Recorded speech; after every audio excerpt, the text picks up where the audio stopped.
ยายใบมาถึงบ้านแล้วเด้อพูดอ่ะโน่ได้โน่ไม้หลายมาเนาะพูดอ่ะเอาอ้องมันกระไดพี่หน่วงเบิ่งพากันตัดเอาใส่เอาบ้องมันน่ะเพราะว่าอย่างน้อยๆกับมันได้ตึมกันนะนี่เอาอ่อนๆมันน้ำที่มันเป็นหน่อยาวอ่ะบันเอาได้อีกช่วยเลยว่าหอดบ้านแล้วกัน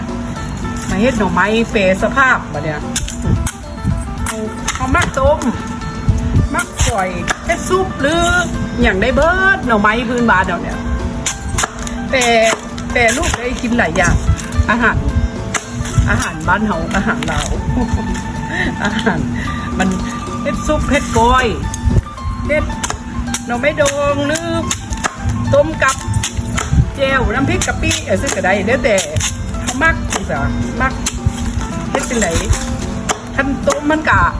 ค้างน้ำฮ้อนๆซะก่อนเราค่อยเอาหน่อลงมันค่อยบ่แข็ง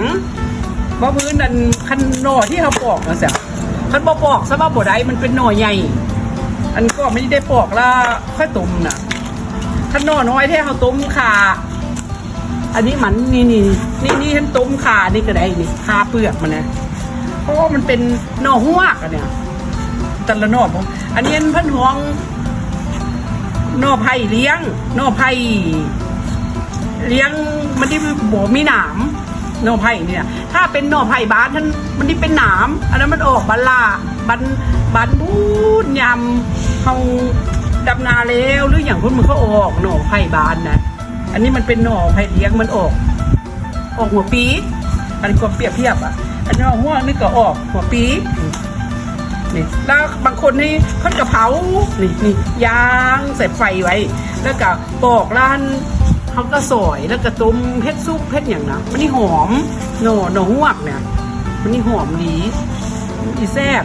ไม่ต้มก็ได้คันต้มเขาก็ต้มคาเปลือกก็ได้หรือซะ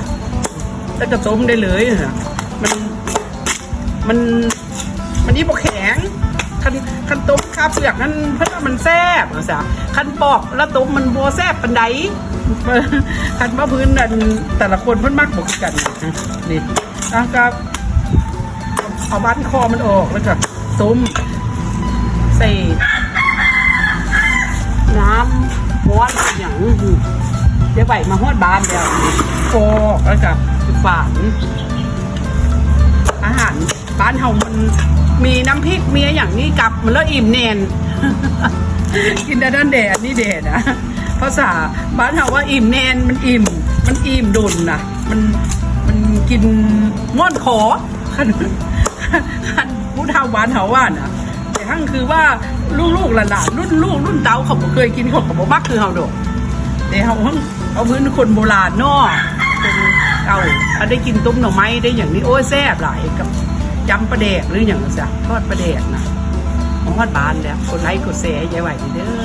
อนี่แหละอาหารดีๆยายไหวก็ว่าให้ฟังสิเหรอสวัสดีจ้า